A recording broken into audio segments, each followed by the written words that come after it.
नमस्कार साथियों, horizon academy में आपका हार्दिक स्वागत है।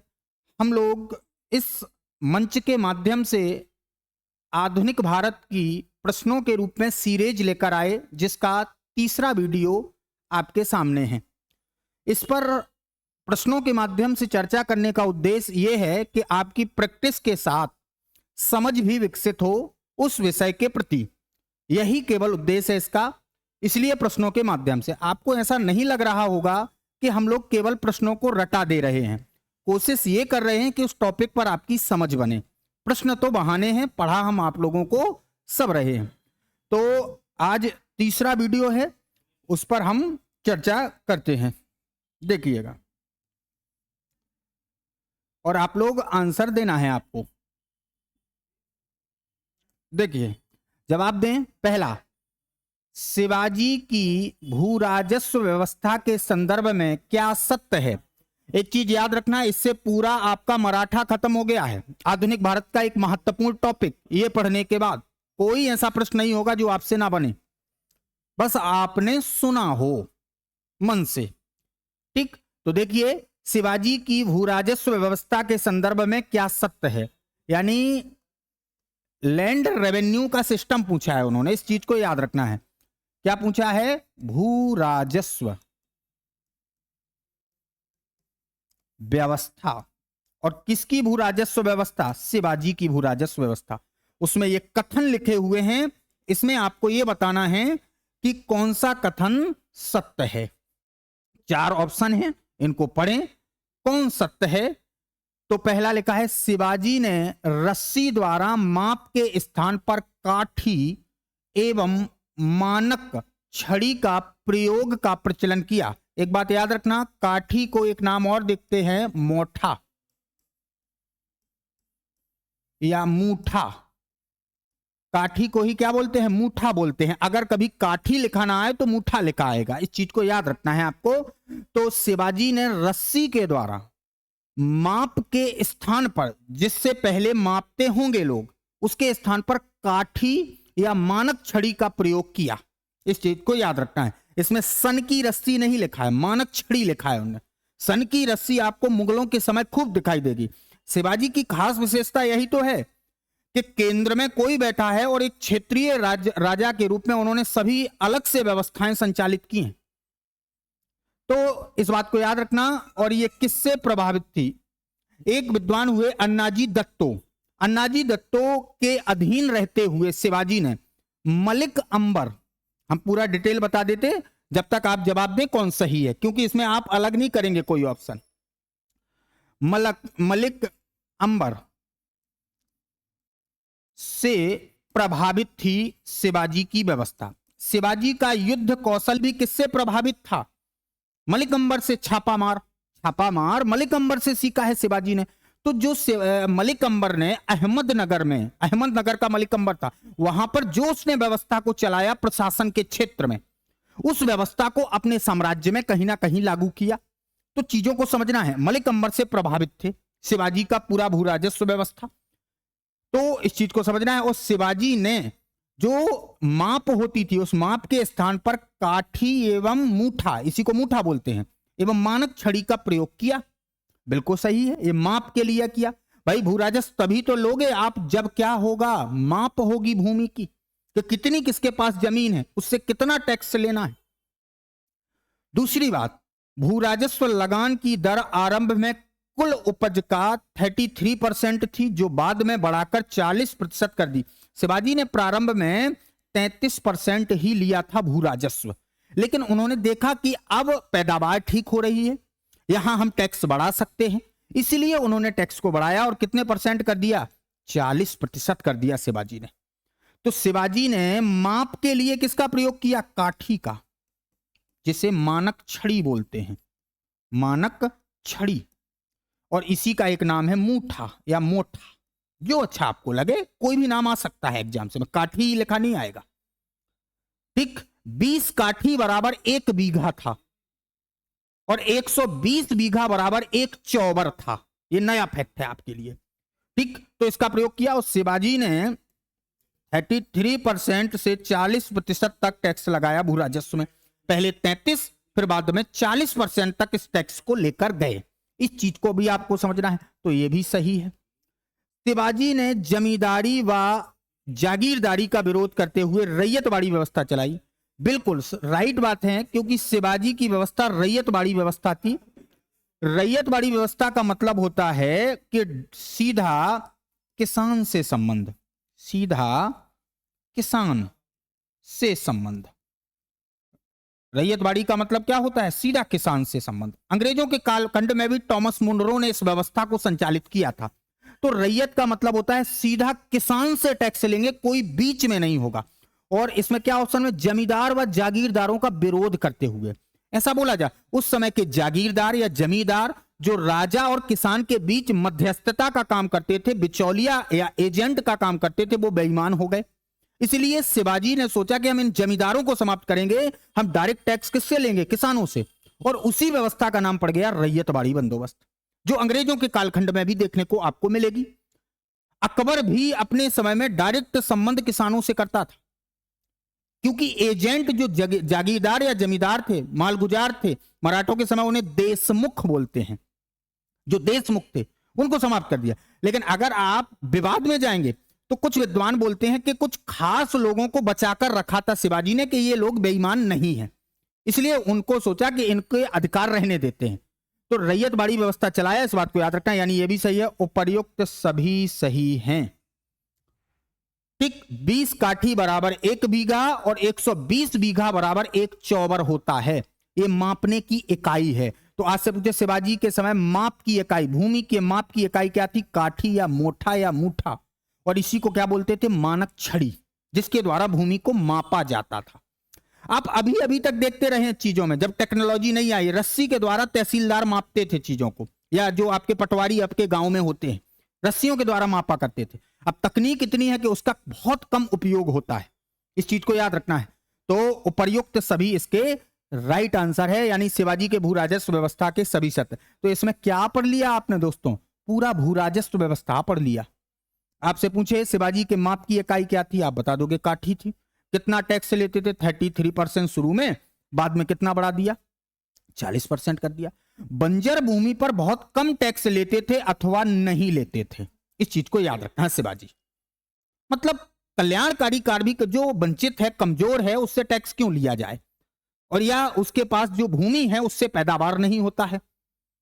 ठीक, तो इस चीज को याद रखना। यह शिवाजी की भू राजस्व व्यवस्था का संदर्भ का पहला प्रश्न था। ठीक, नेक्स्ट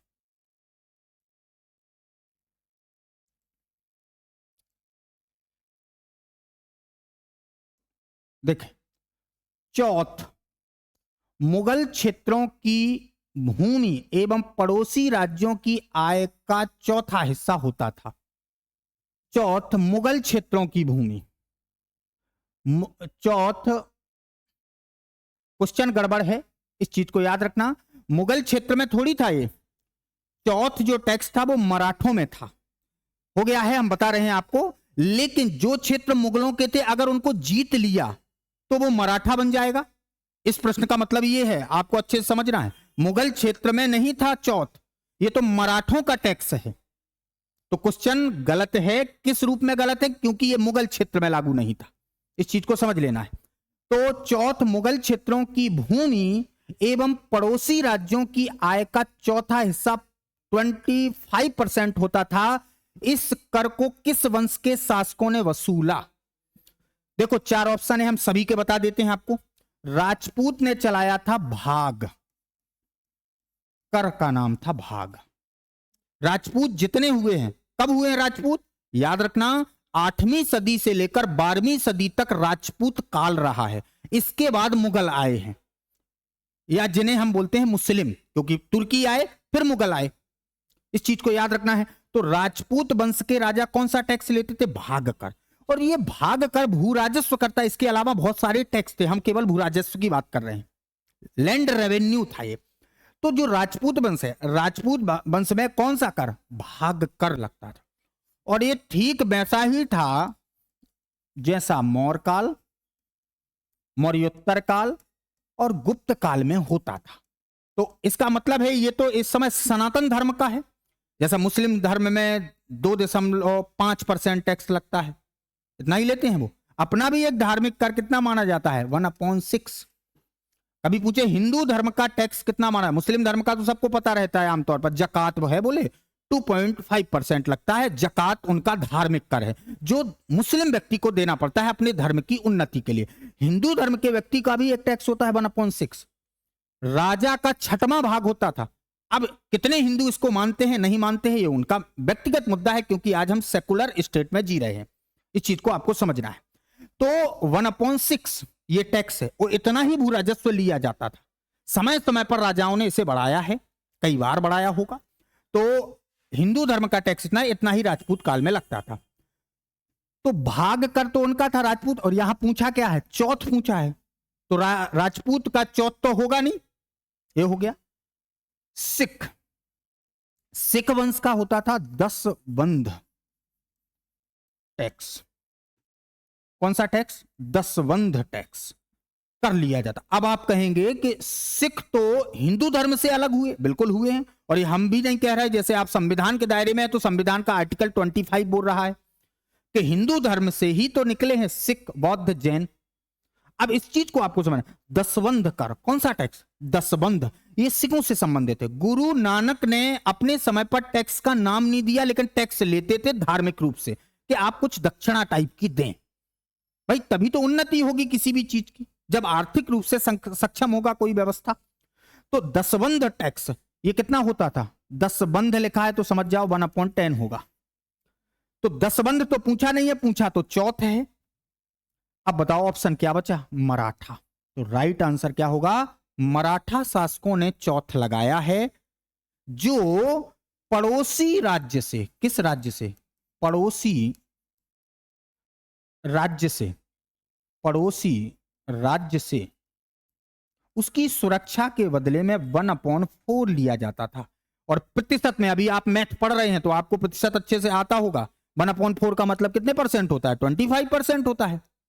तो 25% टैक्स चौथ के रूप में मराठा पड़ोसी राज्य से वसूलते थे कि अब हम तुम्हारी सुरक्षा करेंगे, इसलिए आपको टैक्स देना पड़ेगा। और वो चौथ होता था, मराठों का था। समझ गए होंगे दोस्तों। और जो 3 चीजें लिखी थी उनके बारे में भी थोड़ी बहुत जान लिया है। नेक्स्ट, जवाब आपने दिया होगा। नेक्स्ट चलिए,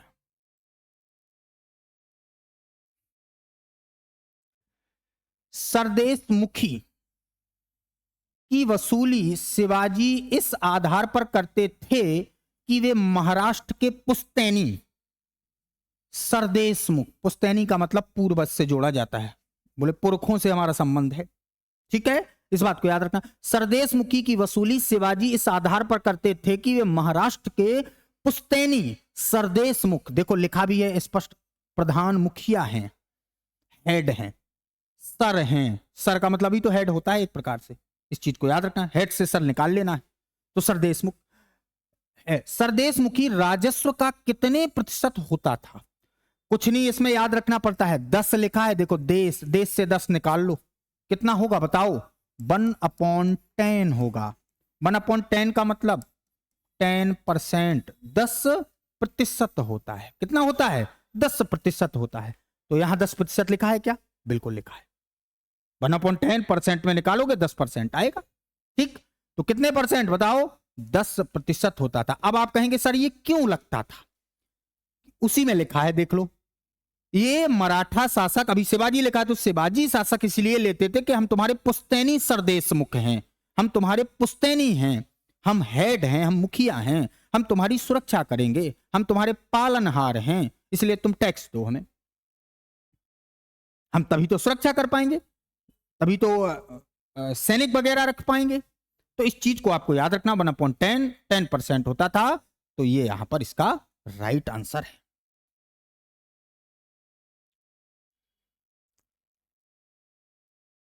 नेक्स्ट, मराठा काल में स्थायी घुड़सवार सेना, स्थायी अच्छे से पढ़ना, एवं अस्थायी घुड़सवार सेना कहलाती थी। देखो अब सेना से संबंधित आ गया। शिवाजी को ऐसे ही पहाड़ों का चूहा बोला किसी ने, साहसी डाकू बोला किसी ने, औरंगजेब ने बोला पहाड़ी चूहा और साहसी डाकू बोला, क्यों बोला ये जानना है तो पिछला वीडियो देखना पड़ेगा, आपको समझ में आ जाएगा। प्रश्न हुआ है सॉल्व इसका। तो अब यहां तो सेना से संबंधित है। स्थायी सेना को क्या कहते थे शिवाजी के समय, और अस्थायी सेना को क्या कहते थे? परमानेंट आर्मी है घोड़ों की, हॉर्स आर्मी, और टेम्परेरी हॉर्स आर्मी है, घुड़सवार सेना ही पूछा है, पैदल ऐदल कुछ नहीं पूछा है। सुनो, अब आर्मी के बारे में है, सेना के बारे में, और चूंकि हम प्रश्न सॉल्व कर रहे हैं, जैसे हम आपको पूरा टॉपिक पढ़ा रहे होते तो हम शिवाजी की पूरी सैन्य व्यवस्था को आपको समझाते, लेकिन आपको ऐसा नहीं लगेगा कि नहीं समझा, आपको ऐसा लगेगा कि इस प्रश्न में हमने सब पढ़ लिया। यही तो जादू होता है, ठीक है? तो जादू को समझना है। देखो अब सेना कैसी, स्थायी सेना को पागा बोलते थे, स्थायी सेना को पागा। इसे अलग नहीं कर सकते हैं ऐसे ऑप्शनों में कि आप कहें कि हम इनको छांट दें, नहीं, बिल्कुल नहीं छांट सकते, जहां छांटने का आएगा हम छांटेंगे। और अस्थायी सेना को वर्गीर, वर्गीर या सिलहदार कहते थे। पागा सेना को स्थायी सेना क्यों कहते हैं, आपके दिमाग में आ रहा होगा। इसलिए कहते थे क्योंकि इन्हें अस्त्र शस्त्र, शास्त्र नहीं है भैया, अस्त्र, अस्त्र शस्त्र एवं घोड़े, अस्त्र शस्त्र एवं घोड़े राज्य की तरफ से मिलते थे, और बाकायदा इन्हें वेतन मिलता था, राज्य नियमित वेतन देता था। कैसा वेतन? नियमित वेतन इनको मिलता था, इसलिए यह परमानेंट है। आप ऐसे समझो जैसे वर्तमान में राज्य सरकार या सरकारें जो नियुक्तियां करती हैं वो परमानेंट है। आउटसोर्सिंग जो है, जैसे किसी की बिल्डिंग है, वहां पर कोई सिपाही खड़ा हुआ है बंदूक लिए, तो आप संगे वो भी तो सुरक्षा कर रहा है, लेकिन वो टेम्परेरी है, स्थायी नहीं है, वो उसकी इच्छा पर है। समझ रहे ना चीज को? तो ये पागा सैनिक थे। पागा सैनिक स्थायी थे क्योंकि राज्य की तरफ से इनको अस्त्र और शस्त्र मिलते थे, साथ में राज्य की तरफ से इन्हें वेतन दिया जाता था और घोड़े मिलते थे। और वर्गीर सैनिक और सिलादार सैनिक अस्थायी सैनिक थे। क्यों थे अस्थायी? क्योंकि इन्हें अस्त्र शस्त्र, अस्त्र शस्त्र स्वयं के रखने पड़ते थे, और घोड़े भी स्वयं के रखने पड़ते थे। तो वेतन क्या स्वयं लेंगे क्या? नहीं, बोले तुम लूटो तो जो लूट का माल मिलेगा, ऐसे ही थोड़ी सबको लूटते थे, केवल अपने दुश्मनों को लूटते थे, पड़ोसी राज्य, उस समय यही तो होते थे युद्ध वगैरह, लूटो। तो लूट के माल में से हिस्सा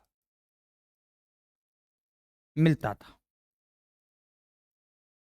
ये लूट के सैनिक आपको देखना है तो आप सलमान खान की वीर मूवी को देखिएगा, आपको समझ में आ जाएगा, ठीक है? बता रहे हैं तो देखिएगा, उसमें नॉलेज मिलेगा आपको मराठा साम्राज्य के बारे में।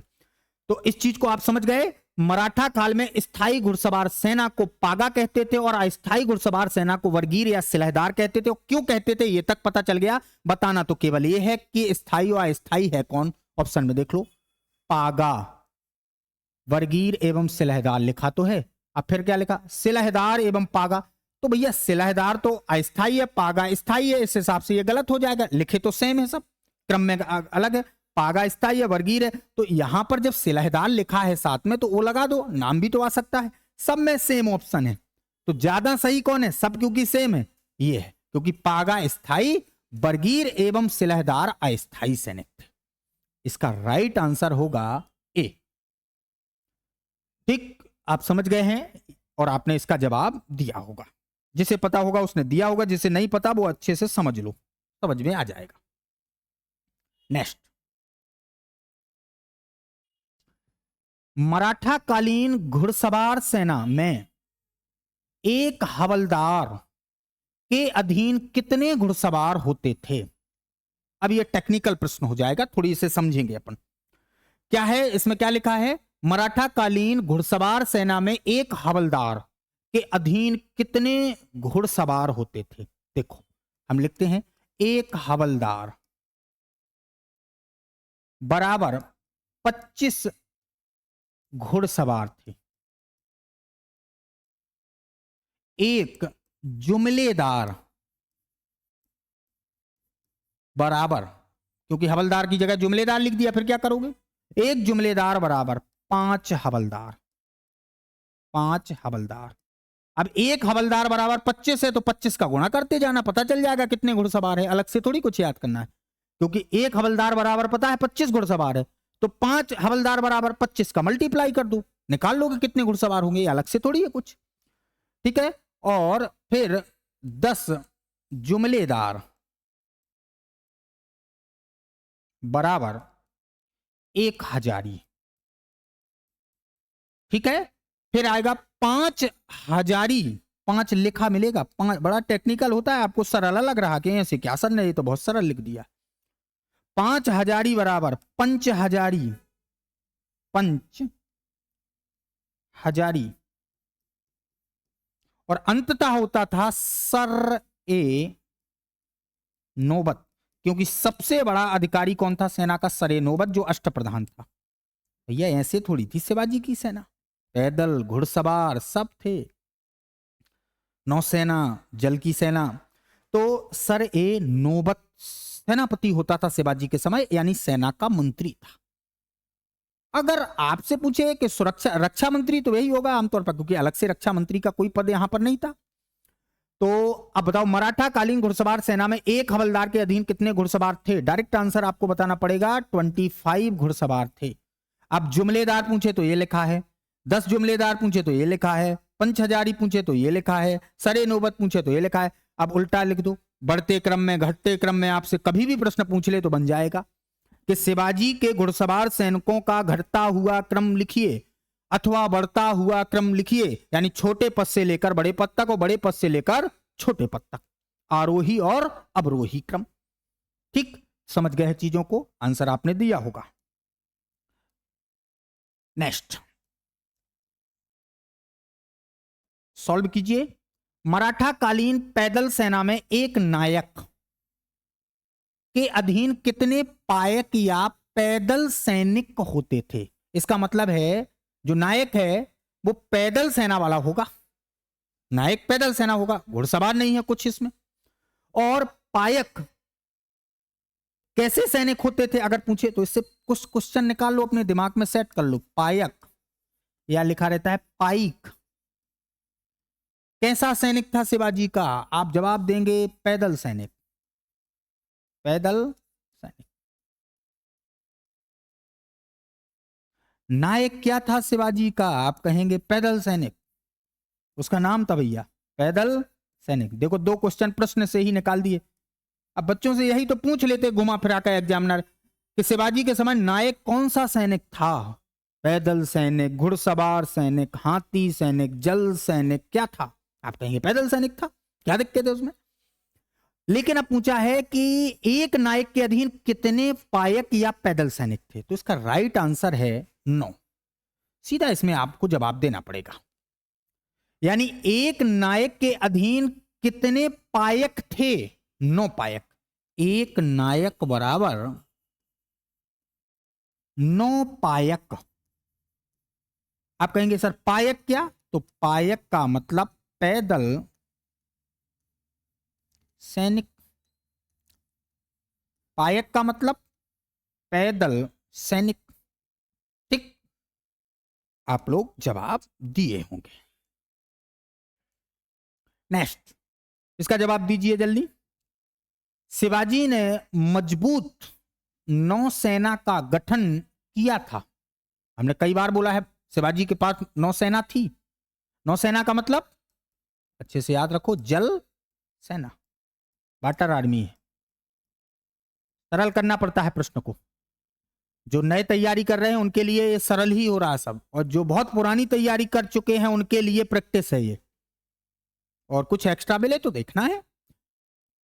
शिवाजी, और अगर जिज्ञासाएं हैं अंदर कि हमें और जानना है तो आपको कमेंट बॉक्स में आना है, नहीं तो दिए गए नंबर पर संपर्क करना है और आप पूछ सकते हैं। देखिए शिवाजी ने मजबूत नौसेना का गठन किया था। शिवाजी का सर्वप्रथम नौसैनिक बेड़ा कहां स्थापित था? देखो ऑप्शन में लिखा है कोलाबा, जंजीरा, एलिफेंटा। इन्हें आप समाप्त नहीं करेंगे क्योंकि सब महाराष्ट्र के हैं भैया। जंजीरा महाराष्ट्र से संबंधित है, सीधी रहते थे वहां पर। एलिफेंटा भी वहीं पर है। एलिफेंटा की गुफाएं बड़ी फेमस हैं, आपको पता है।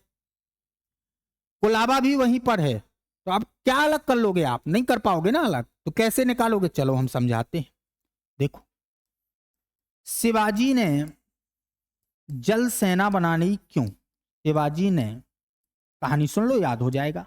जल सेना बनाई, क्यों बनाई? कारण, क्वेश्चन मार्क।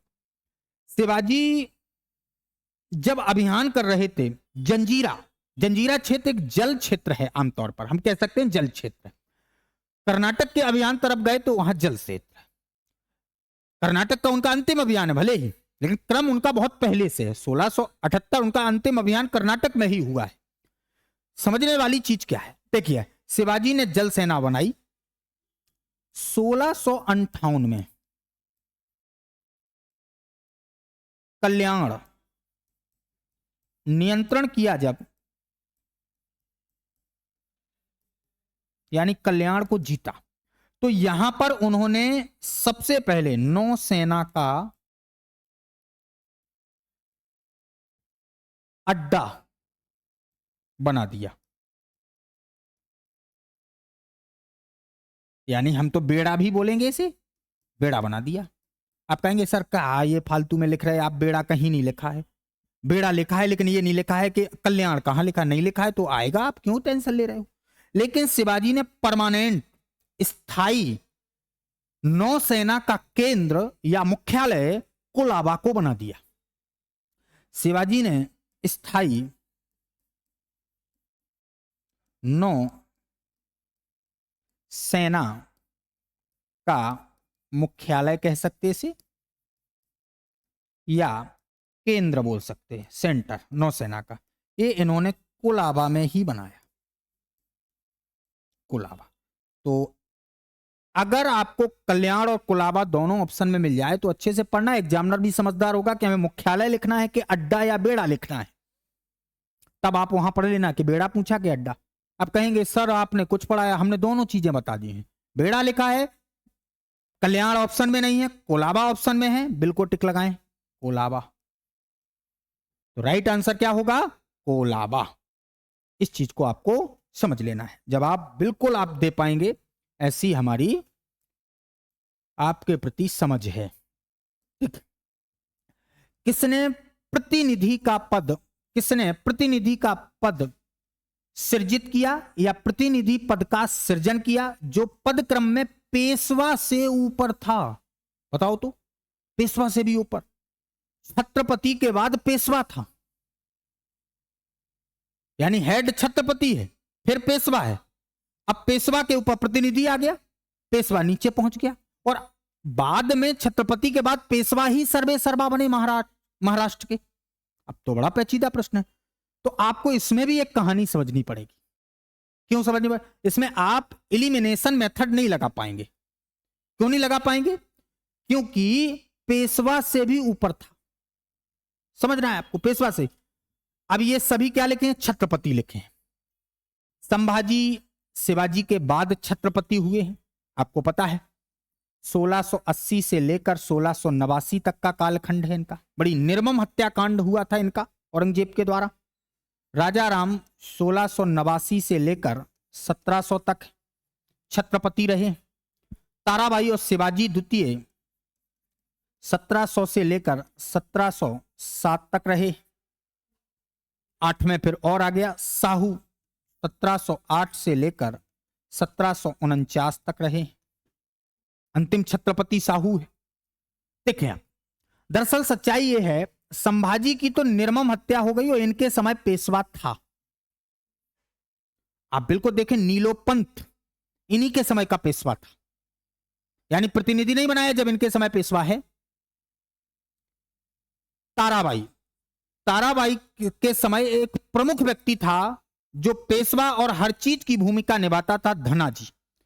धनाजी को अपने पक्ष में किया था बालाजी विश्वनाथ ने, और बालाजी विश्वनाथ मराठा साम्राज्य में एथोराइड रूप से पहले पेशवा हैं, तो इनके समय भी पेशवा है। साहू प्रथम के समय तो पेशवाओं की ही चलने लगी, क्योंकि साहू अब बिल्कुल कमजोर हो गए और पूरी पावर का उपयोग अब पेशवा करने लगे। तो इनके समय पेशवा खुद है, सर्वे सर्वा पेशवा है, तो इनके समय तो पेशवाओं की ही चली, इसलिए हम काट देंगे, क्योंकि क्वेश्चन तो पूछा है प्रतिनिधि किसने बनाया। ताराबाई के समय पेशवा थे, बालाजी विश्वनाथ पेशवा हुए नहीं थे उस समय, लेकिन उनका सहयोगी थे, धनाजी यादव थे। फिर बालाजी विश्वनाथ ने इनका साथ दिया है साहू प्रथम का, लड़ाई में खेड़ का युद्ध हुआ था। ज्यादा कहानी में अभी नहीं चल रहा है। देखें राजा राम, राजा राम के बारे में याद रखो, संभाजी बता ही दिया, उनके खुद के पेशवा है नीलोपंत। अब आप कहेंगे राजा राम, कभी कलश उनके सलाहकार हैं संभाजी के। समझने वाली चीज क्या है, राजा राम जब तक शासक रहा हमेशा संघर्ष रत रहा। अब आप कहेंगे संघर्षरत हमेशा रहा, बिल्कुल। किससे? मुगलों से इसकी लगातार टक्कर हुई, मुगलों से। और ये औरंगजेब का समय है 1707 तक का, औरंगजेब से या औरंगजेब की सेना से लगातार मुठभेड़ हुई। कहा तो यहां तक जाता है ये कभी सिंहासन पर, कभी राजधानी में नहीं रहा, कभी राजधानी में नहीं रहा राजा राम, कभी भी राजधानी में नहीं रहा। जीवन भर संघर्ष करता रहा जब तक सिंहासन पर बैठा। परिणाम स्वरूप इसने कहा हम एक पद बनाते हैं, वो है प्रतिनिधि, जो हमारा ही परछाई है। और जब छत्रपति की ही परछाई है तो इसका मतलब है पेशवा क्या चीज है उसके सामने, पेशवा कमजोर है, क्योंकि इसने अपना डुप्लीकेट बनाया है वहां पर। जैसे एक उदाहरण देते हैं, किसी गांव में हैं आप, और गांव में अगर कोई पंचायती राज के दौर में है अपन, कोई सरपंच पुरुष बन गया और उसकी शादी हुई है और पुरुष बन गया, तो वो प्रतिनिधि नहीं बनाता है आमतौर पर किसी को, आप देख लेना हमेशा। लेकिन जब महिला बन जाती है सरपंच, तो वो अपना प्रतिनिधि बनाती है अपने पति को। तो जब महिला नहीं रहती है तो उनका काम कौन करता है? उनका प्रतिनिधि। तो उसकी परछाई हो गया कि नहीं हो गया? इसलिए प्रतिनिधि का पद राजा राम ने बनाया, और उसने ही कहा कि ये परछाई आमतौर पर, क्योंकि हम तो संघर्ष करेंगे, हम तो लड़ाइयां लड़ेंगे, लगातार मुगलों से संघर्ष हुआ, इसलिए इसके समय परछाई प्रतिनिधि का पद बना। इस चीज को जो पेशवा के ऊपर था, राइट, क्यों ऊपर था ये भी हमने शायद अपनी कहानी में आपको समझा दिया है। आपने आंसर दिया होगा, ये आपका राइट आंसर है। नेक्स्ट, अगला सॉल्व कीजिए। शिवाजी के बाद क्रमशः दूसरा छत्रपति, बिल्कुल बता दोगे आप, दूसरा पेशवा कौन बना? इसमें आपको दिक्कत होगी। आप कहेंगे शिवाजी के बाद पेशवा हमेशा रहे हैं, लेकिन पेशवा शासक के रूप में, एक रूलर के रूप में साहू जी के बाद आए हैं, साहू जी के प्रथम के समय से आए हैं, या तो बाद में या उसके समय से, क्योंकि उसी के समय पावर बढ़ी। बालाजी विश्वनाथ पहले पेशवा है, और पेशवा इसके पहले हैं, क्योंकि अष्टप्रधान में पेशवा आता है। इस चीज को अच्छे से दिमाग में बैठा लेना है। तो शिवाजी के बाद क्रमशः दूसरा छत्रपति एवं दूसरा पेशवा कौन बना? राजाराम। शिवाजी के बाद राजाराम थोड़ी बने हैं, छत्रपति। पहले तो छत्रपति याद करो। शिवाजी के बाद कौन बने हैं? संभाजी, उन्हीं का पुत्र। राजाराम भी उन्हीं का पुत्र है, बस अंतर क्या है? माताओं में अंतर है। शिवाजी की पत्नियां हैं, आपने सुना है, साईबाई निम्बालकर हैं, उनकी पत्नी है, ठीक है। अब देखें संभाजी बना तो छत्रपति तो मिल गया कि इनके बाद छत्रपति बना, छत्रपति संभाजी बना है। तो यहां साहू लिखा है तो एक काट दिया है, एक काट दिया है, अब कौन है? संभाजी। ऑप्शन तो मिल गया है एक के हिसाब से, लेकिन हम कहेंगे कवि कलश संभाजी का सच पूछें तो सलाह है कार था, जो उज्जैन का था, प्रख्यात विद्वान था, उज्जैन का सलाहकार था, ठीक है। आप कहेंगे तो पेशवा कौन था? नीलोपंत, याद रखना है। एग्जामिनर की गलती है, अपनी गलती नहीं है, अपन तो सही कर रहे हैं। संभाजी का सलाहकार कवि कलश है, इस चीज को याद रखना है। उन्होंने मान लिया होगा पेशवा है, सलाहकार को सब कुछ मान लिया शायद। तो ऑप्शन क्वेश्चन आया है और एग्जाम्स में आया है, तो इसका राइट आंसर संभाजी और कवि कलश है। नेक्स्ट, सॉल्व कीजिए। बड़ा अच्छा और सरल क्वेश्चन है। सरल है कि कठिन? जिसने नहीं पढ़ा उसका कठिन, जिसने पढ़ा उसको सरल। तत्काल जवाब देंगे जिसने पढ़ा है। देख बताएं, सूची 1 में लिखा है छत्रपति और सूची 2 में लिखा है शासनकाल। बस सही जोड़ियां मिलाना, बस जोड़ियां मिलाओ जल्दी। देखो पहला, पहले आप क्रम देख लो, हम लिख देते हैं आपको क्रम, आप ही बताएं, बताते चलें। तो शिवाजी, बढ़िया प्रैक्टिस हो रही है आपकी और तैयार भी हो रहा है विषय। शिवाजी 1627 और 30 दो डेटें मानी जाती हैं उनकी जन्म की, तो जन्म से उनको इंक्लूड करते हैं, इस चीज को याद रखना। अब भाई राज्याभिषेक से थोड़ी कर पाओगे आप, राज्याभिषेक 1674 में है, फिर तो 4 साल का उनका शासन होगा, ठीक है, क्योंकि 80 में उनका देहांत हो गया है, 1627 से 1680। संभाजी, क्योंकि छत्रपति भर लिखे हैं, छत्रपति की सूची मिलाना है, 1680 उन्हीं के पुत्र हैं 1689 तक। संभाजी के बाद जल्दी बताएं, राजा राम 1689 से लेकर 1760। जब तक जवाब आपको दे देना है। राजा राम के बाद ताराबाई और शिवाजी द्वितीय,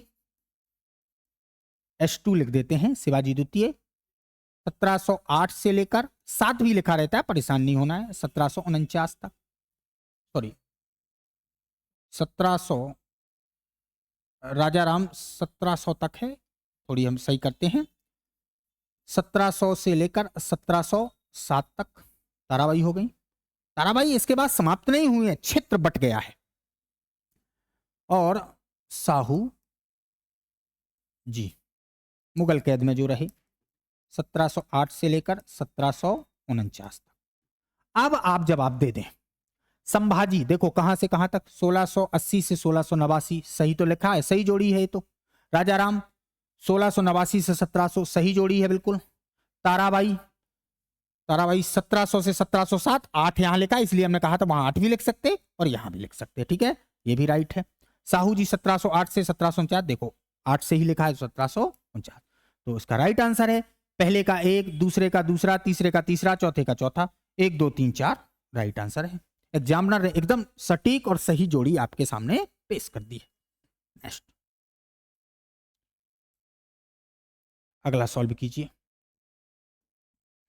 मराठा के लगभग आपके सभी प्रश्न जो बनेंगे वो भी बन जाएंगे, चिंता नहीं करना, बाद वीडियो सुन लो अच्छे से और सभी सॉल्व कर लो। जिनकी तैयारी है वो सॉल्व कर लें, जिनकी नहीं है वो सुन लें। हम गारंटी देते हैं आपके मराठा साम्राज्य का एक भी प्रश्न गलत नहीं होगा, ठीक है। और अभी वास्तविक आधुनिक भारत आने वाला है, क्योंकि इसे हम आधुनिक भारत में शामिल करके रखते हैं, इस चीज को याद रखना, नहीं तो हम उठाते यूरोपियों के आगमन से। किस मराठा शासक के शासनकाल को पेशवाओं के शासनकाल के नाम से जाना जाता है? अब आ गया, अगर अच्छे से सुना होगा तो बन जाएगा, नहीं सुना है तो बनेगा, चिंता क्यों कर रहे हो।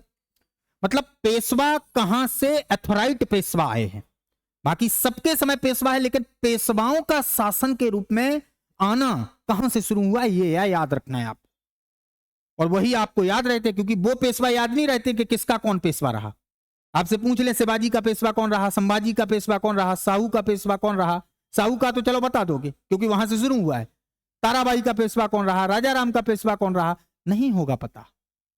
क्यों नहीं होगा? क्योंकि हम इतना डीप नहीं जाते हैं चीजों में। हाँ टॉपिक पढ़ते हैं तो जाते हैं जो पढ़ाता होगा टीचर, ठीक है। लेकिन क्वेश्चन आया है तो सुनिए, किस मराठा शासक के शासनकाल को पेशवाओं के शासनकाल के नाम से जाना जाता है? जहां से हम क्लू दे रहे हैं, जहां से पेशवा शासक या रूलर के रूप में आ गए हैं, किंग के रूप में। राजा राम के समय से किंग के रूप में नहीं आए हैं, क्योंकि अभी ऐसे ही पेशवा सलाहकार के रूप में बनते हैं, शासन नहीं चलाते हैं, सहयोगी होते हैं। और इनने तो प्रतिनिधि ही बनाया था राजा राम ने, इस चीज को याद रखना है, जो पेशवा के ऊपर था। शिवाजी द्वितीय के समय जो ताराबाई का शासन था, बिल्कुल नहीं था भैया, सलाहकार और पेशवा भरे, पेशवाओं का शासन नहीं अभी। साहू और संभाजी के समय नहीं, बिल्कुल। कभी कलश सलाहकार है, नीलोपंत पेशवा है, बिल्कुल नहीं। इस आधार पर बोल रहे हैं क्योंकि अभी पेशवा नहीं है। तो आप कहेंगे सर पेशवा कहां से आए हैं, डेट वहां की याद रखो और यहां पेशवाओं, सभी पेशवाओं की डेट आपसे बन जाएगा, गारंटी है। पहला पेशवा पूछे जिनका शासन, उनका नाम लिख रहे हैं, बालाजी विश्वनाथ, बालाजी विश्वनाथ पहला पेशवा। दूसरा बाजीराव प्रथम, तीसरा बालाजी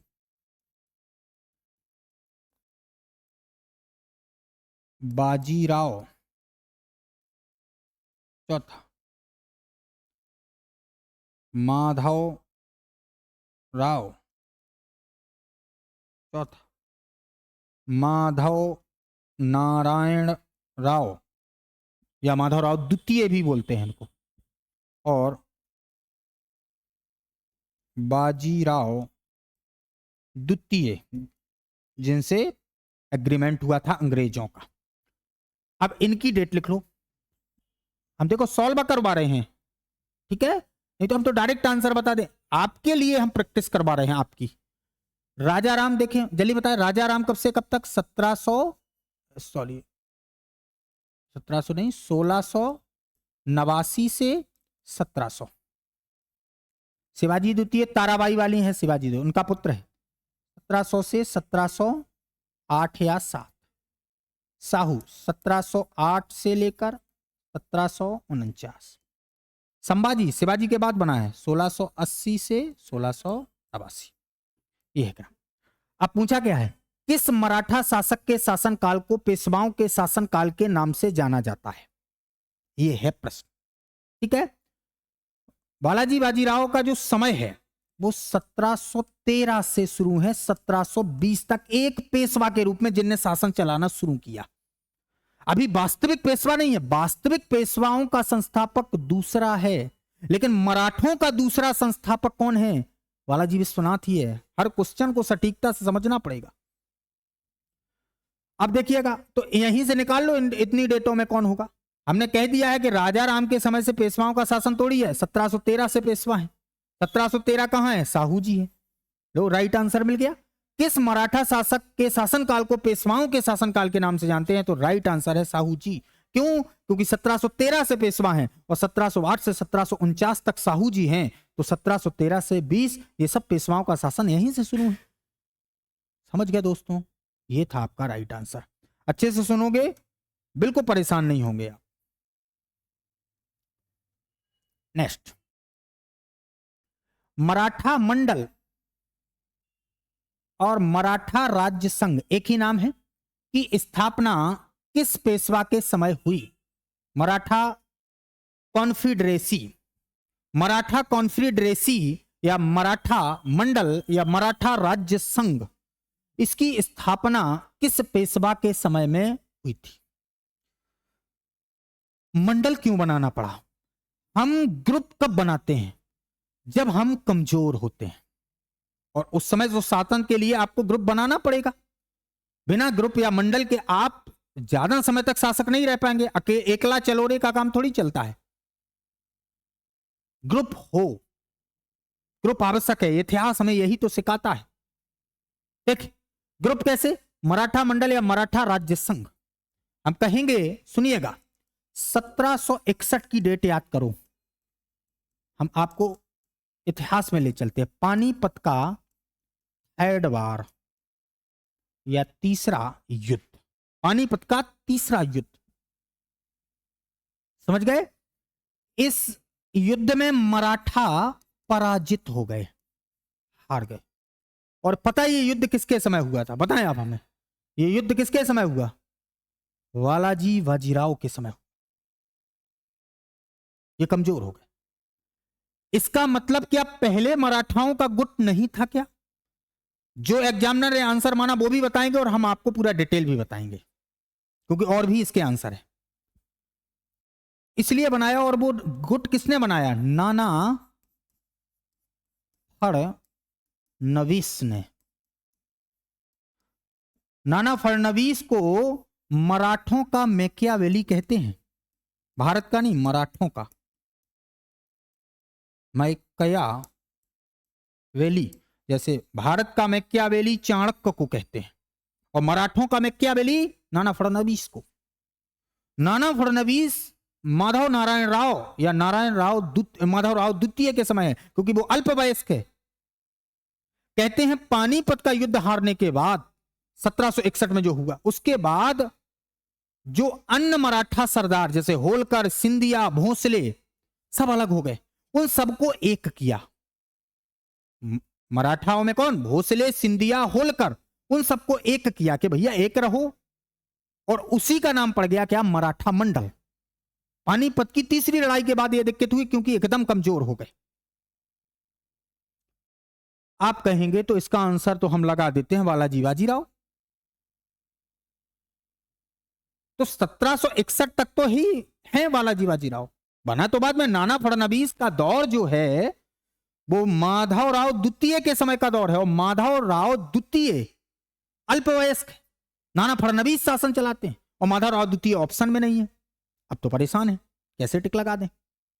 तो अब सुनो, मराठा मंडल पहले से रहा है, लेकिन एक मंडल जो पहचान में आया वो कब आया, एक और सुन लो, 1931। आप कहेंगे सर ये 31 कहां, यहां तो कोई छत्रपति नहीं, कोई पेशवा नहीं, ये तो अंग्रेजों का एकदम कालखंड है, स्वतंत्रता आंदोलन का कालखंड है। बिल्कुल, बावन राव पटवर्धन, आप जितना सर्च करेंगे हम सही आंसर भी बताएंगे। बामन राव पटवर्धन ने 1931 में एक मराठा मंडल बनाया था। क्या बनाया था, मराठा मंडल, मराठा कॉन्फेडरेसी, मराठा कॉन्फेडरेसी बनाया 1931। लेकिन ये किसके लिए था, शिक्षा, समाज, राष्ट्रीय चेतना के विकास के लिए मराठा संघ बना था। और यहां बना था पानीपत की तीसरी लड़ाई हारने के बाद कमजोर और अलग अलग हुए मराठाओं को एक करने के लिए।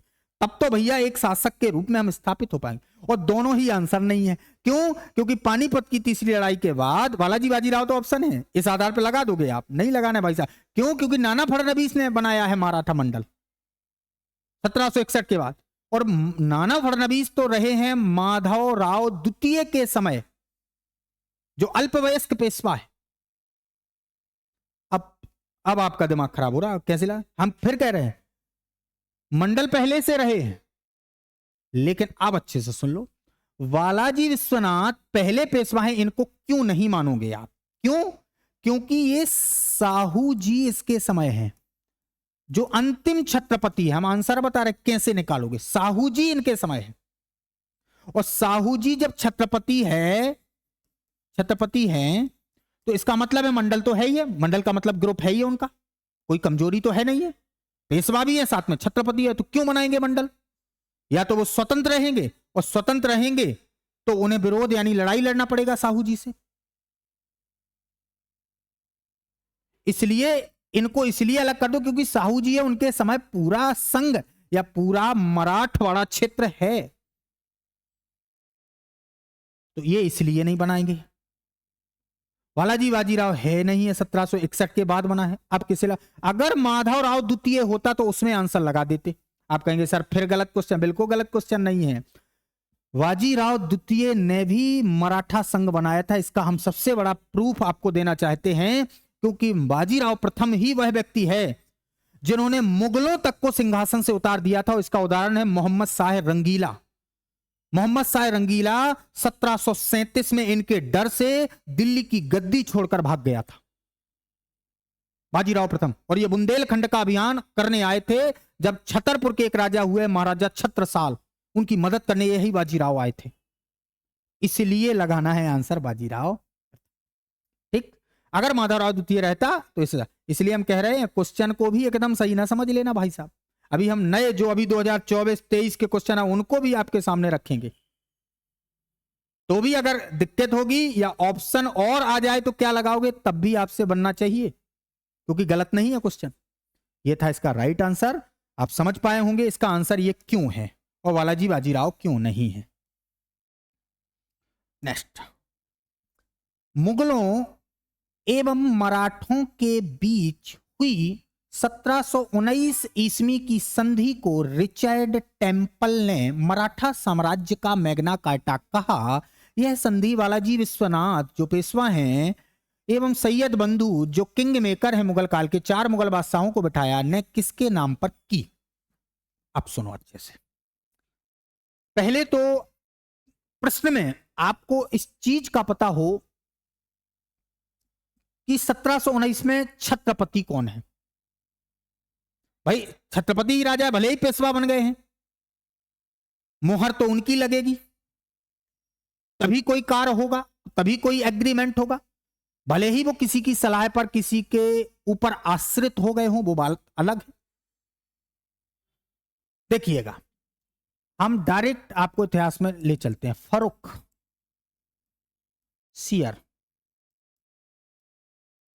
फर्रुखसियर एक शासक हुआ है मुगल काल का, उत्तरवर्ती मुगल है। ये रहा है 1713 से 1719 तक राजा। इसके बाद आए हैं रफी उद दरजात, इसके बाद रफी उद दौला, कुछ महीनों के लिए बने रफी उद दौला। भाई 1719 के हिसाब से आप ये तो बता दोगे कि छत्रपति कौन है, यानी मराठों की तरफ से इस संधि को किसने किया है, क्योंकि ये मुगलों और मराठों के बीच की संधि है। मुगल कमजोर है, मराठा ताकतवर है।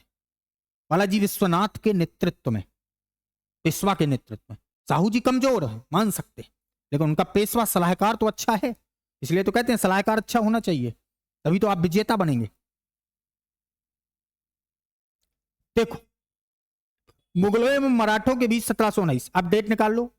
आपको पता है छत्रपति साहू जी कब से कब तक रहे, जल्दी बताएं। 1708 से लेकर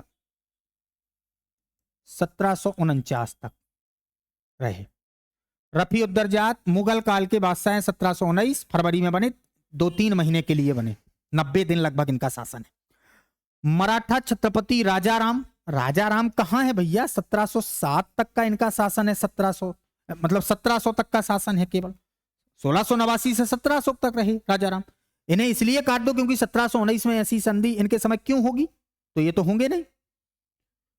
मुगल बादशाह फर्रुखसियर, फर्रुखसियर हो सकता है लेकिन ये तो मिल नहीं रहा है सही आंसर। अगर भाई यहां मिल जाता राजाराम कब रहे, भाई दूसरे तरफ छत्रपति का कौन उस समय था 1719 में, ये तो 1700 तक ही रहे, 1719 की बात ही नहीं, तो ये तो इसलिए गलत हो गया। मराठा छत्रपति ताराबाई, ताराबाई कब रही बताओ हमें। ताराबाई रही हैं 1700 से लेकर 1708 तक। अब 8 कहां है भैया, 1719 में संधि हुई है, इसलिए इनको काट दो। अब ये देखो, साहू एवं मुगल, साहू कब से कब तक रहे, 1708 से 1700, यानी 1719 इसमें आता है। रफी उद दरजा 1719 में इसीलिए आता है, तो आंसर तो आपको मिल गया, ये है सही आंसर। लेकिन अब समझो तो टिक कैसे लगाओगे, विडंबना तो यहां है आपकी। चलो, क्योंकि नए बच्चे भी पढ़ेंगे जो बिल्कुल फ्रेशर बच्चे। तो देखो, मुगलों एवं मराठों के बीच संधि इसलिए हुई क्योंकि फर्रुखसियर को सैयद बंधुओं ने ही सिंहासन पर बिठाया। सैयद बंधु की अब बात फर्रुखसियर नहीं मान रहा था। सैयद बंधुओं ने बालाजी विश्वनाथ जो मराठों के पेशवा थे उनसे कहा कि तुमसे हम समझौता करते हैं, फर्रुखसियर को सिंहासन पर उतारना है, हम तुम्हें वो सभी क्षेत्र दे देंगे जो शिवाजी के समय के स्वराज थे। जो मुगलों ने जीते हैं वहां पर आप चौथ और सरदेश मुखी नाम के टैक्स वसूल सकते हो, कुछ अपना क्षेत्र भी देंगे, बस फर्रुखसियर को सिंहासन से उतारना। बालाजी विश्वनाथ ने पूरी फौज दी। सैयद बंधु बालाजी विश्वनाथ की फौज के कारण फर्रुखसियर को सिंहासन से बेदखल कर दिया और रफी उद दरजात को सिंहासन पर सैयद बंधुओं ने ही बिठाया। इससे बहुत सारी चीजें प्राप्त हुई मराठों को मुगलों से, इसलिए रिचर्ड टेम्पल नाम के अंग्रेज ने कहा यह मराठाओं के लिए मैग्ना कार्टा है, महाधिकार पत्र है। बस इतनी सी कहानी थी। हमने आंसर निकाल के भी बता दिया डेट के हिसाब से, कहानी सुनना है तो कहानी भी बता दी। नेक्स्ट,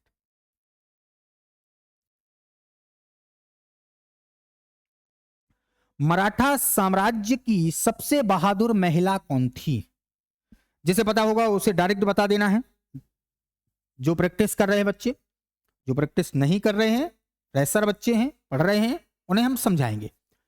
ताराबाई, ताराबाई राजा राम की पत्नी है, जिसने प्रतिनिधि बनाया था ताराबाई राजा राम ने। यसुबाई संभाजी, शिवाजी के पुत्र की पत्नी है, संभाजी की पत्नी है। सईबाई निम्बालकर और सोयराबाई, ये दोनों शिवाजी की पत्नी है, शिवाजी की पत्नी, दोनों ही पत्नियां शिवाजी की। ताईबाई निम्बालकर और सोयराबाई। पूछा क्या है, मराठा साम्राज्य की सबसे बहादुर महिला। इस समय शिवाजी को लेडीज या स्त्रियों की आवश्यकता युद्ध मैदान में नहीं पड़ी है, लेकिन संभाजी के समय से स्त्रियां भी युद्ध मैदान में जाने लगी, तो आप कहेंगे तो उनकी पत्नी होंगी योग्य, या वो ही बहादुर महिला होगी। इन्हें बहादुरी का दर्जा वो नहीं है। क्यों नहीं है? बहादुर हैं क्योंकि जब संभाजी का कत्ल हो गया तो इन्होंने सैनिक वेशभूषा में आकर लड़ाई लड़ी थी औरंगजेब की सेना से, लेकिन इन्हें बहादुरी का दर्जा है। लेकिन ज्यादा बहादुर कौन है? बहादुर तो ये भी है, ये भी सही होगा। और ताराबाई और इनका पुत्र शिवाजी द्वितीय जो अल्पवयस्क था, इनने तो पूरे अपने पुत्र को भी संभाला और साम्राज्य को भी संभाला। अगर साहू जी को मुगल कैद से, जो संभाजी का पुत्र है, साहू जी को मुगल कैद से मुगल नहीं छोड़ते और मराठों में लड़ाई नहीं होती, तो ताराबाई का इतिहास शिवाजी से भी बड़ा इतिहास होता। ताराबाई ने वो सभी क्षेत्र, एक लेडीज होने के बावजूद वो सभी क्षेत्र जीत लिए थे जो शिवाजी के समय के स्वराज कहे जाते थे। इतनी ब्रेव महिला थी, इतनी बहादुर महिला थी। और जिसके पति का देहांत हो गया, राजा राम, जो कभी सिंहासन पर नहीं बैठा है, प्रतिनिधि बनाना पड़ा, उसका मौत हो गया है, और उसका पुत्र शिवाजी द्वितीय अल्पवयस्क है, तब भी उस लेडीज ने न केवल लड़ाइयां लड़ी बल्कि शासन को भी संभाला। इसलिए बहादुरी का दर्जा अगर किसी को मिले, ताराबाई। हम बोल भी चुके हैं, अगर साहू जी को मुगल कैद से ना छोड़ा जाता मुगलों के द्वारा, और ताराबाई से खेड़ का युद्ध साहू जी का ना होता, तो जितना इतिहास आप शिवाजी का पढ़ते हैं उससे कई गुना ज्यादा अच्छा इतिहास शायद ताराबाई का पढ़ते।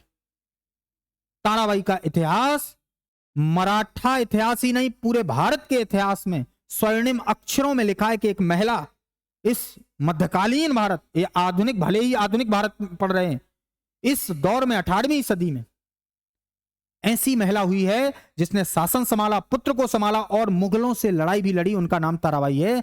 इसलिए कह रहे ताराबाई ही सबसे बहादुर थी, सबसे ज्यादा बहादुर। बहादुर तो येसुबाई भी थी, शिवाजी की पत्नियां भी होगी भाई बहादुर, लेकिन आप कहानी सुनो अच्छे से, किसके समय स्त्रियां युद्ध मैदान में गई।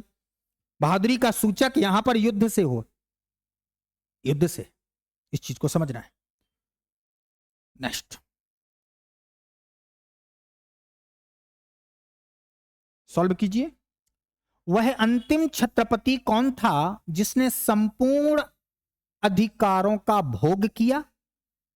वह अंतिम छत्रपति पूछा है, कौन था जिसने संपूर्ण अधिकारों का भोग किया और जिसके बाद मराठा छत्रपति नाम के राजा रह गए और धीरे धीरे सारी शक्ति पेशवा के हाथ में चली गई। देखो, साहू जी द्वितीय नाम का नाम आपने नहीं सुना है, राजा बोल रहे हैं बार बार। साहू के बाद साहू जी द्वितीय है, और साहू के समय ही तो मराठों का दो भागों में विभाजन हो गया। एक कोल्हापुर से शासन चला रहे, एक सतारा से शासन चला रहे।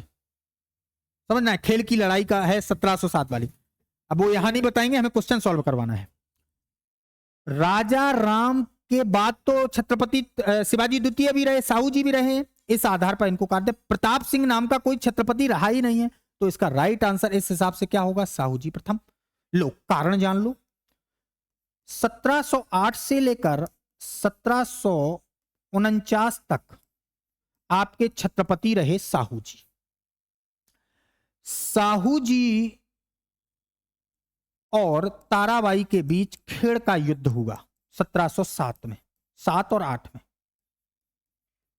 8 में खेड़ युद्ध हुआ। किसके बीच? ताराबाई और शिवाजी द्वितीय। और किसके बीच? जल्दी बताएं। ताराबाई और शिवाजी द्वितीय। और किसके बीच हुआ? साहू जी। साहू जी का साथ दे रहे थे जो पेशवाओं के पहले पेशवा हैं, वालाजी विश्वनाथ। भट्ट ब्राह्मण थे, कोंकण ब्राह्मण कहे जाते हैं। वालाजी विश्वनाथ ये साथ दे रहे थे, पहले पेशवा भी है। तो खेड़ का युद्ध साहू जी जीते और ताराबाई भाग गई कोल्हापुर। साहू जी रहे सतारा, और सतारा कैपिटल अब बन गई। शिवाजी के समय की रायगढ़ है, सबसे पुरानी मराठों की राजधानी रायगढ़ है। सतारा भी है, कोल्हापुर भी है, ये विभाजन हो गया। अब बताओ, साहू जी आश्रित रहने लगे बालाजी विश्वनाथ से, इनसे प्रभावित हो गए, इनसे आश्रित रहने लगे। अब यहां पर देखो, वालाजी बाजीराव, आप कहेंगे ये क्यों लिख रहे हैं? हमने आंसर तो निकाल दिया, हमें बताना है क्योंकि इसके अलावा क्वेश्चन बनता है। 1713 से 1720 बालाजी विश्वनाथ का समय, 1720 से लेकर 1740 बाजीराव प्रथम का समय है, 1740 से लेकर 1761 तक बालाजी विश्वनाथ, बालाजी बाजीराव का समय है। बालाजी बाजीराव जिनके समय पानीपत का तीसरा युद्ध हुआ। बालाजी बाजीराव के समय 1750 में एक संधि हुई, उस संधि का नाम है संगोला एग्रीमेंट, या संगोली की संधि या संगोला एग्रीमेंट। इस संधि के द्वारा छत्रपति की पूरी ताकत पेशवा में चली गई, इसलिए पेशवाओं का वास्तविक संस्थापक बालाजी बाजीराव। अब परेशान ना होना, मराठों का संस्थापक शिवाजी, मराठों का दूसरा संस्थापक बालाजी विश्वनाथ, पेशवाओं का वास्तविक संस्थापक बालाजी बाजीराव। क्यों? क्योंकि अब पूरी पावर छत्रपति में नहीं, छत्रपति समाप्त हैं, अब पूरी शक्ति पेशवाओं में है। यह हुआ बालाजी बाजीराव के समय पर। वही तो बोल रहे हैं, अहमद शाह अब्दाली अटैक ना करता, पानीपत ना हारते, तो मराठे जाने कहां होते। पूरे देश पर हिंदवी साम्राज्य बनता संभवतः, जो शिवाजी का एक मोटो था, उद्देश्य था। समझ गए आप लोग? कि आज से पूछे कि पेशवाओं का संस्थापक कौन है, आज से पूछे शिवाजी, मराठों का संस्थापक शिवाजी, मराठों का दूसरा संस्थापक बालाजी विश्वनाथ, पेशवाओं का संस्थापक बालाजी बाजीराव। क्यों? संगोला एग्रीमेंट के कारण पूरी पावर पेशवाओं में। अब आपको समझ में आ गया होगा, साहू के बाद पावर समाप्त है, छत्रपति की पावर अब पेशवा में है। बस ये बताना था, क्वेश्चन भी निकाल दिया, कहानी भी बता दी। आगे चलो, सॉल्व कीजिए। यही समय है जब हम विदेशियों, यानी मुगलों को विदेशी कहा, को अपने देश से निकालकर अमर कीर्ति का अर्जन कर सकते हैं। अमर कीर्ति का मतलब विजेता का अर्जन, विजयी शासक बन सकते हैं। अमर कीर्ति का सम्मान, कीर्ति का मतलब सम्मान, अमर का मतलब अमर, अमर कीर्ति, अमर सम्मान, अर्जन प्राप्त कर सकते हैं। यदि हम इस सूख रहे पुराने वृक्ष के तने पर आघात करेंगे, यानी वार करेंगे, तो इसकी शाखाएं अपने आप गिर जाएंगी।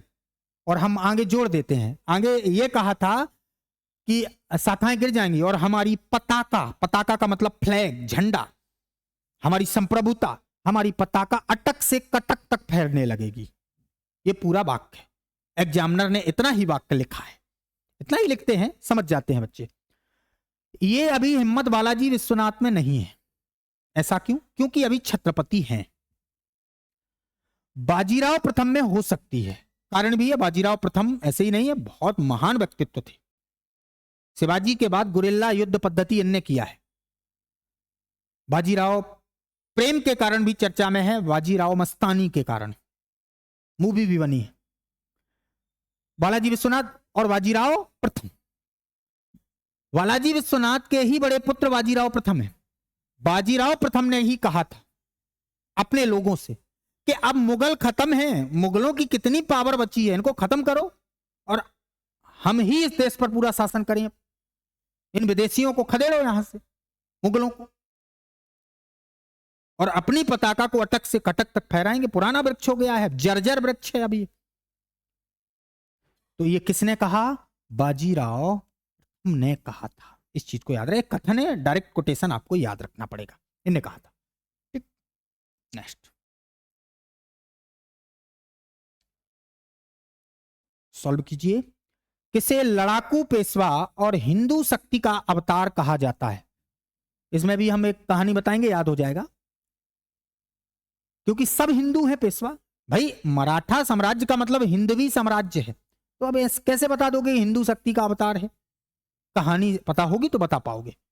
लड़ाकू पेशवा, सब लड़ाकू हैं, कौन सा पेशवा नहीं है जो लड़ाकू नहीं है? सभी है। बालाजी विश्वनाथ लड़ाकू हैं, तभी तो मराठा साम्राज्य का दूसरा संस्थापक। बस एक क्लू पकड़ लो, एक कहानी पकड़ लो, आपको याद हो जाएगा। देखिएगा क्या है। बाजीराव प्रथम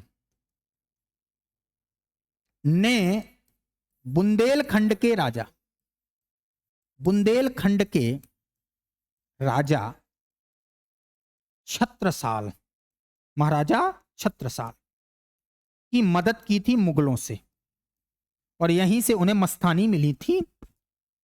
इनको बाजीराव प्रथम को। डांसर थी, नृत्यांगना थी, इतिहासकार बोलते हैं अवैधानिक संतान थी छत्रसाल महाराजा की। जो भी हो वो इतिहास का विषय है, उस पर अपन को चर्चा नहीं करना है। विवादित चीजों पे बोलने के लिए अथॉराइड है, क्योंकि विद्वानों ने बोला है। छत्रसाल की क्या की मदद की, तो एक हिंदू राजा की मदद कर रहे, मुस्लिम के विरोध में कर रहे, तो हम कह सकते हैं कि हिंदू शक्ति का अवतार तो है ही है। इनके कारण तो कई मोहम्मद शाह रंगीला ने सिंहासन ही छोड़ दिया था 1737 में, जब इन्होंने कूच किया दिल्ली पर। मोहम्मद शाह रंगीला दिल्ली छोड़कर भाग गया, बोले अब निपट जाएंगे नहीं तो। इतने घातक थे। हैदराबाद के निजाम को पराजित किया सकूर खेड़ा युद्ध में, मुंगी सिबगांव की संधि की। कई राजाओं को, बड़े बड़े मुस्लिम राजाओं को पराजित किया है, यानी अधिकतर मुस्लिम राजाओं को पराजित किया है बाजीराव प्रथम ने। इसलिए बाजीराव प्रथम को कहते हैं लड़ाकू पेशवा और हिंदू शक्ति का अवतार। तो इसका राइट आंसर क्या है? बाजीराव प्रथम। और अगर मराठा शक्ति का दूसरा संस्थापक, इन तीनों में क्या कॉमन है हम दिखा देते हैं। इन्हें तो बोलते हैं लड़ाकू पेशवा। लड़ाकू पेशवा और हिंदू शक्ति का अवतार क्यों कहते हैं, ये कहानी हमने आपको समझा दी। बालाजी विश्वनाथ को क्या बोलते हैं? मराठा शक्ति का, हिंदू नहीं है डायरेक्ट, मराठा शक्ति का दूसरा संस्थापक बोलते हैं। पहला शिवाजी को बोलते हैं। बालाजी बाजीराव को क्या बोलते हैं? पेशवाओं का संस्थापक, क्योंकि संगोला एग्रीमेंट हुआ। पेशवाओं का संस्थापक बोलते हैं। पेशवाओं का क्या बोलते हैं? संस्थापक बोलते हैं। बस इसलिए निकाल लो, 3 फैक्ट बता दे, इस आधार पर निकाल, जिस आधार पर निकालना सो निकाल लो। कहानी भी हो गया, इलिमिनेशन भी हो गया, किसको क्या बोलते हैं ये भी हो गया, और क्वेश्चन भी आपका सॉल्व। नेक्स्ट सॉल्व कीजिए। निम्न में से किसने पुर्तगालियों से सालसेट व अवैसीन के द्वीपों को छीना? डायरेक्ट याद रखो, इसमें बाजीराव प्रथम ने ही सालसेट और वैसीन के क्षेत्र को जीता था। बाजीराव प्रथम, पुर्तगालियों ने। ठीक, इस बात को याद रखना है, इसमें ज्यादा आपको परेशान नहीं होना है। नेक्स्ट,